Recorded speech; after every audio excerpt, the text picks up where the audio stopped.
បាទជំរាបសួរពុកម៉ែបងប្អូនទាំងអស់គ្នាថ្ងៃនេះមកពូន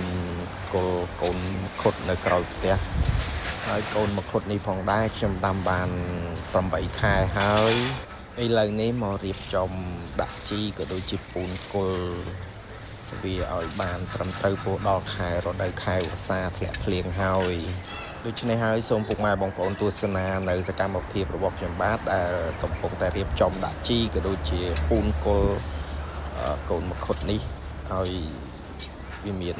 ពលឹងពលះក្នុងការលូតលាស់បន្តដោយសាររដូវធ្លាក់ភ្លៀងបានចូលមកដល់ហើយ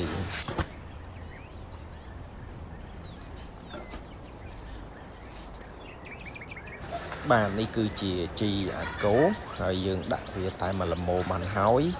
ដាក់ត្រឹមប្រហែលជាមិនដល់កន្លះបេទេបងប្អូន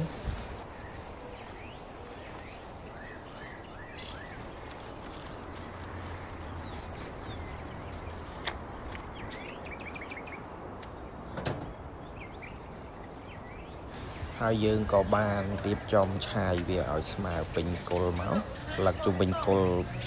កូនមកខុដនឹងមក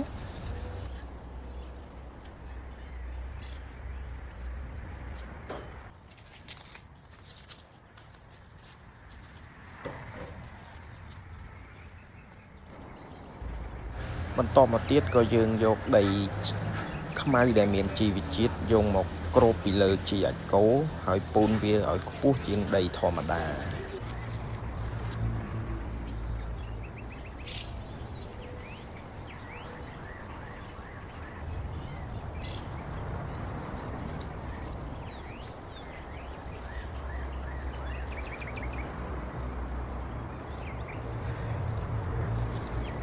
អញ្ចឹងយើងបានដាក់ដីបាន2បកីហើយបងប្អូន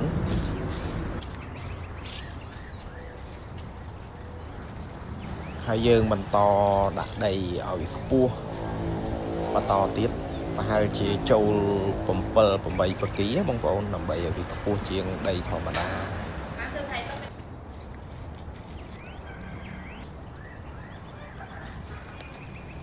បងប្អូនអាចមើលសន្តានដីខ្មៅដែលខ្ញុំចាក់គ្របពីលើជីអាចកូននេះបានបងប្អូនគឺវាមានសភាពខ្មៅល្អហើយមានជីជាតិតែម្ដង